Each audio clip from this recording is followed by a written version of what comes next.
My name is John Ferreira. I was born in Cabrela, Montemor. I am from a poor family. My parents did not have money to send me to school, so I went to work in a farm. When I was 17 years and a half, I volunteered to the Portuguese Air Force. It was my escape to have access to school. I had the chance to take all the courses and finalize high school, plus I had the chance to get a good trade, that's aircraft mechanic, that would open some doors for me. I ended up in a war in Africa back then, where the dictatorship run by Antonio Salazar. If you don't go to war, you go to jail.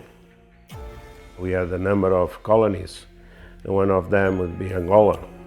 I landed in LIUNA in 4th of December 1970. I was 19 years old. At that time we were fighting the guerrilla movements, and I was assigned to the helicopter squad. The war itself was a very ugly one.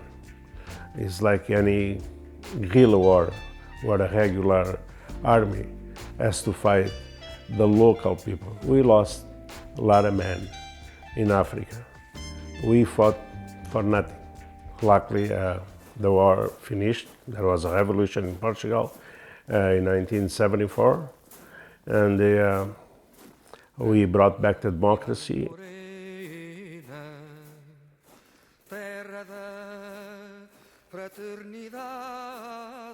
When I came to Portugal, by that time I was a different person.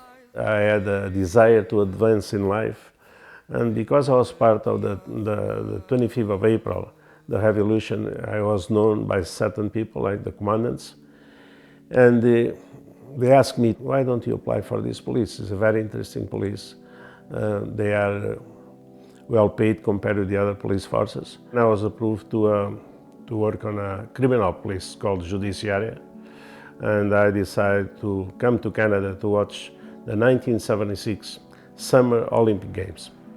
So I arrived here in February, and I started working construction 2 weeks after, until the Olympics would start in June, July, and I decided to stay in Canada.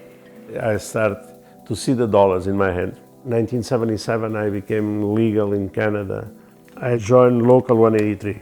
Then I started working for them until I moved out west in 1979. Back then in the Toronto Star, you'd see a slogan that would say, "Go out west, young man." It was me and other 3 guys that did 4,000 kilometers in my old Chevy Nova in the middle of the winter. Quite an adventure. We went to work for KVN. It was a heavy construction company that was building the LRT in downtown Calgary. We finished that job, and there was a little bit more money working pipeline. I was free, and that's how I started working pipeline. But I was single, and I could stay anywhere. That's how the pipeline goes. They move along with the trench. Most of the time I work on the tie-in crew that puts the pipe into the ditch. The pipe is welded outside the ditch. The laborers assist the welding of the pipe by moving skids, putting slings on with the dozers, or tie them out. One of the biggest operations where I was part of it was the southeast leg of the Alaska Highway Pipeline later on in 1981 and 82. It was a huge operation. You got to go through rivers, you got to do all kinds of lakes. Work at the Hodger Pass project was a big tunnel that goes across the Rocks, the border of Alberta with British Columbia. I work in Nepoin Power Dam, that's north of Saskatoon, in Saskatchewan. A few camp jobs. There is all kinds of ways to spending money when you live in the camp. There's all kinds of gambling. There's all kinds of characters within these camps. So it's quite an experience. I came back to Toronto in 1985. First, I want to be closer to Portugal. Secondly, the work was here.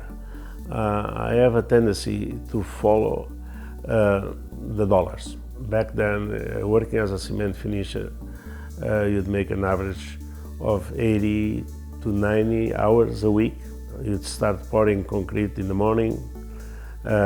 You'd work with the rake, with the level, with the floats, and then you stay overnight to work with the machines to finish the concrete. And then the next morning you'd sleep maybe a couple hours until the cement starts settling.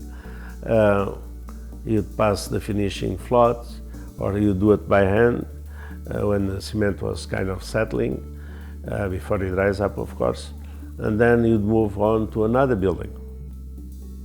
I applied to work at the Ontario Ministry of Labour as a health and safety inspector. I started this job with them fully in 27 of November 1997. I am proud to say that I was the first Portuguese-speaking inspector. Sometimes my English was not the best, but I had the other edge where I could get by in Italian and in French and in Spanish and in Portuguese. So I was lucky to be in a position where I could understand them and translate that to other inspectors. The interaction of the workers, they are laborers like me. They are workers like me. We came here with the same goals, to make money and have a better life and give the best to our family.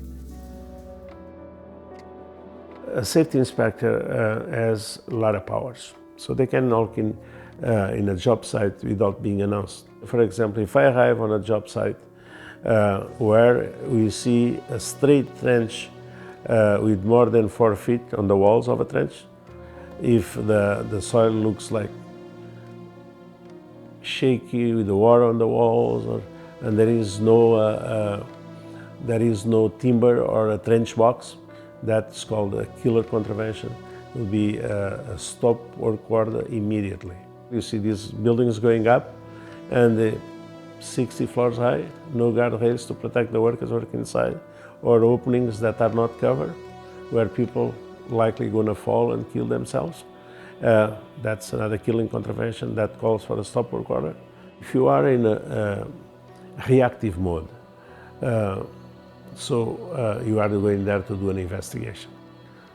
One of the workers fell and is killed or is critically injured. It happens a lot, unfortunately. If we suspect there is foul play or drugs involved, could become a joint investigation between the police and the Ministry of Labour.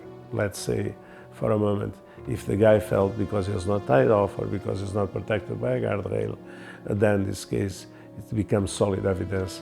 It goes to court and charges are going to be laid against either the employer or the supervisor or the constructor, and then the fines can go up to almost $1 million now. If a worker is convicted of a charge under the Occupational Safety Act, can go up to $100,000 1 year in jail or boss. We lose workers in the province of Ontario almost every month, to be modest, because employers cutting corners. Last year, 2018, we lost 23 workers in Ontario. One is too many. I'm very thankful to life and to God that I went through bad spots in life, and today I'm a happy camper.